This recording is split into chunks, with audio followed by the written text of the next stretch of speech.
Hello everyone. Today we're going to be starting this project.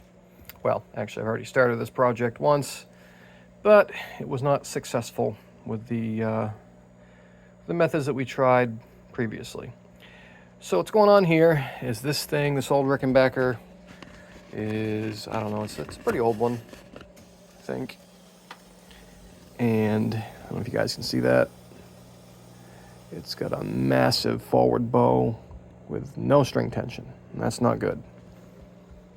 Because this little truss rod, these two little truss rods just can't do anything about it. Just can't bring it back. Too much built-in tension, especially with strings on it. And if none of you have seen what a Rickenbacker truss rod system works like, it's the worst truss rod system ever. Check this out.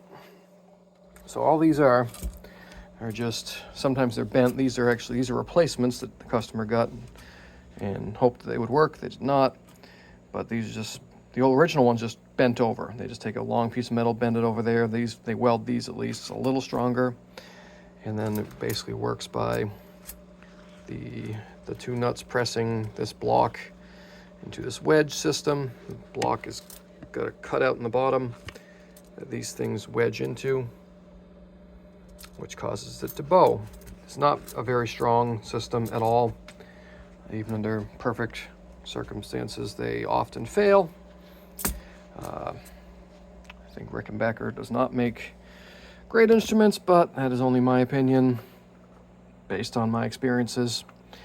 Your mileage may vary. So, the customer knows that we've tried our best. We tried heating this thing as much as we dared without damaging the finish. Heating and clamping it backwards didn't do anything really. So our next step is we are going to remove the board. So we're gonna basically heat it up from here, heat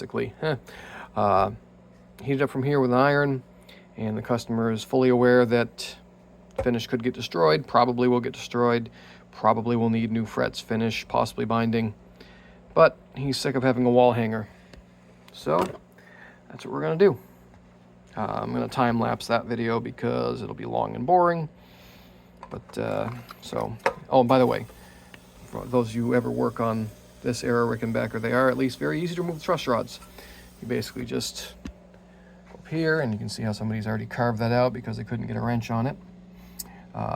Loosen up the nuts, basically loosen up those two nuts, take all this take this block and these other blocks out if they have those other blocks, and then you can basically take a tool and just push in those little holes there, come up here with a pair of pliers and pull them out.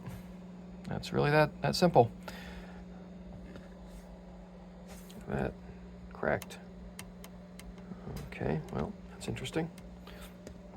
Anyway, hope you guys like this one. It's going to be interesting. I've pulled many fingerboards off, but I've never removed a Rickenbacker fingerboard. We're always scared of working on this finished stuff, but the customer doesn't care if he doesn't need it to be refinished, so he's fine if it gets destroyed. We'll just make it like a regular rosewood board or whatever this stuff is. Is that rosewood? It's very light.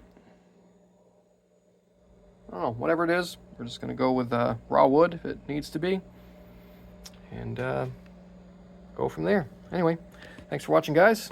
Stay tuned.